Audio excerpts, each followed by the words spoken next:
Perkenalkan, kami dari kelompok 6 Bahasa Indonesia. Kita akan ngobrol-ngobrol santai dan ngobrol-ngobrol singkat aja nih tentang salah satu teks cerita rakyat yang sudah didiskusikan oleh kita bersama. Nah, di sini kita pilih tema yaitu Hikayat Indra Bangsawan. Tapi sebelum itu, saya nggak sendiri. Ada teman-teman saya yang udah siap ngobrol bareng. Di sini kita perkenalan dulu dari saya sendiri, Revo Selendra, bersama teman saya. Saya Siri Luciano. Saya Muhammad Fadel. Saya Andi Alvin. Saya Raifa Bahanan. Saya Tasya Gustina. Nah, di sini kita langsung mulai aja ceritanya. Dan di sini akan ditampilkan beberapa teks cerita rakyatnya, yaitu Hikayat Indra Bangsawan.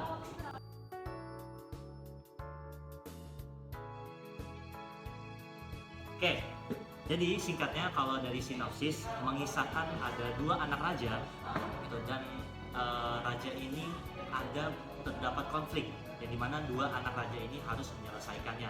Di situ mereka melewati berbagai tantangan, melewati berbagai tempat, sehingga pada akhirnya di resolusinya mereka bisa menyelesaikan masalah-masalah yang ada di dalam komplikasi tersebut.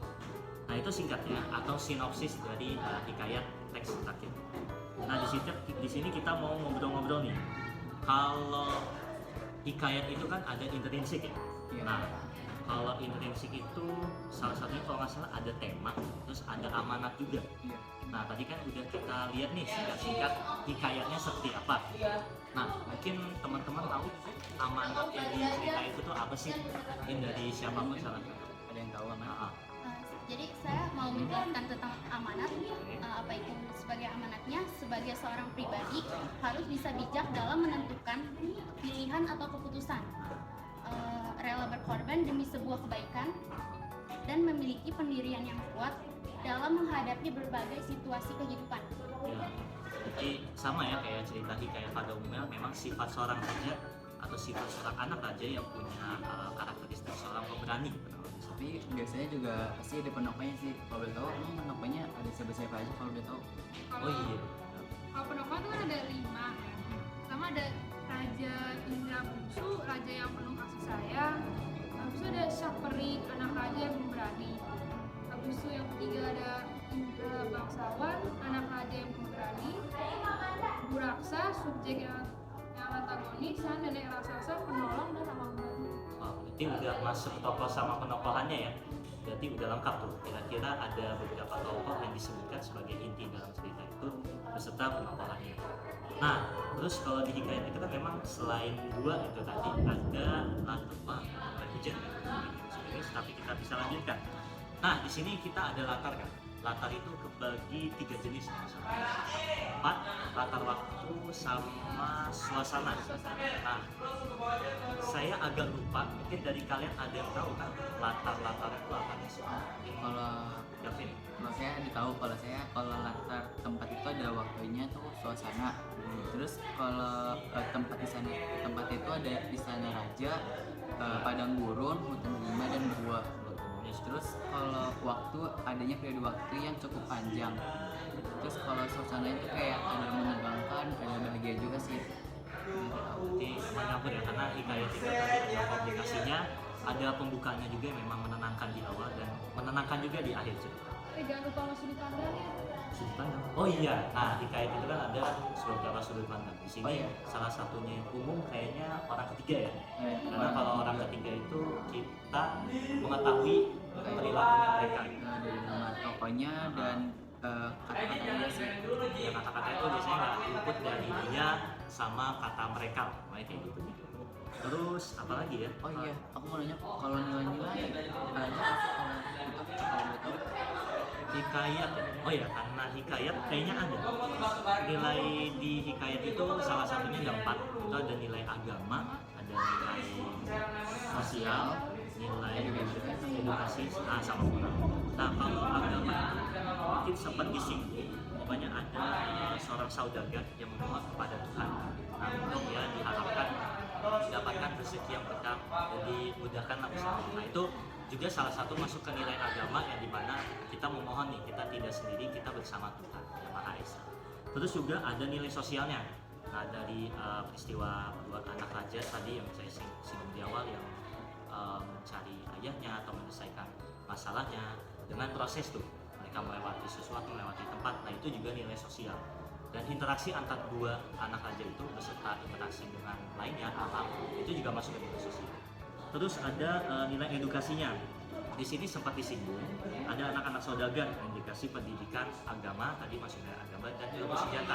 Nah, untuk fungsinya itu untuk mereka persiapannya selama proses itu tadi menyelamatkan, menyelesaikan komplikasi itu. Itu masuk ke nilai edukasi. Mereka diajarkan, diberi ilmu pengetahuan supaya punya persiapan. Dan terakhir gak luput dari moralnya. Nah, moral sebenarnya sudah disebut tadi sama Tasya sebagai amanat juga salah satu.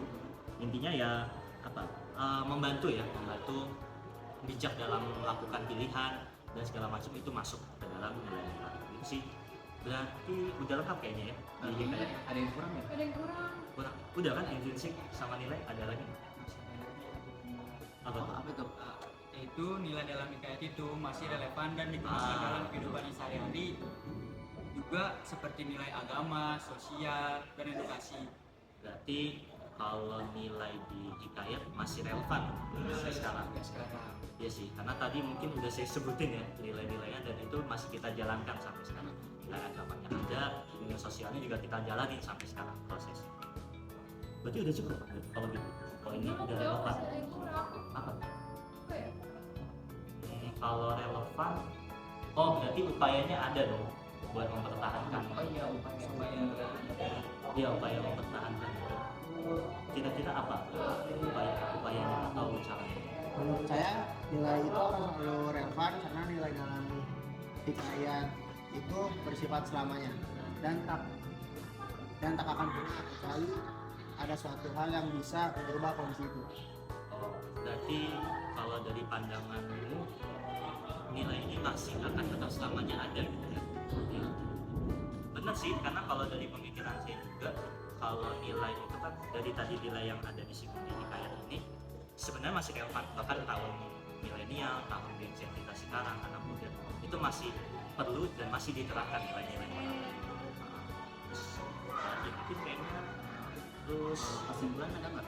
kesimpulan mungkin tadi dari perbincangan kita tadi paling inti poinnya ya, kita tadi udah ngobrol-ngobrol singkat dan kesimpulan yang bisa saya tarik bareng dari kalian itu, kalau dari kesimpulan, nah tadi kan udah saya tarik bareng kan sama kalian kan semua. Jadi kita itu tadi udah cerita tentang kayak indra bangsawannya, terus tadi nilai-nilainya juga disinggung ya, terus prinsipnya ada unsur di dalam cerita itu ya, karena kita emang bahas ke dalamnya di situ. Terus juga kita bahas nilai dalam hikayat itu dengan relevansi sekarang, karena kan memang hikayat itu kan khasnya ke yang jadul-jadul ya. Nah sementara kita kan sudah hidup di masa yang modern, tentu nggak akan ada hambatan lah, nggak ada batasan kita dalam menerapkan nilai-nilai yang disampaikan di masa jadul atau tahun. Jadi sebenarnya kesimpulannya ya masih berlaku lah nilai-nilainya tuh. Kalau nilai hikayat sampai sekarang masih kita jalankan dan salah satunya nah kita lestarikan itu tadi kita terapin nilai-nilai dalam kehidupan sehari-hari. Sebenarnya nggak sulit sih kalau diterapin, asalkan kita punya niat, kita punya keyakinan, kita punya tujuan, pasti bisa. Pasti bisa lah. Berarti Ya, kayaknya cukup ya ya cuma udah ya diskusi kita kita hari ini ngobrol cukup lengkap. karena udah singkat dan memang udah menarik poin-poin yang ingin kami sampaikan sebenarnya.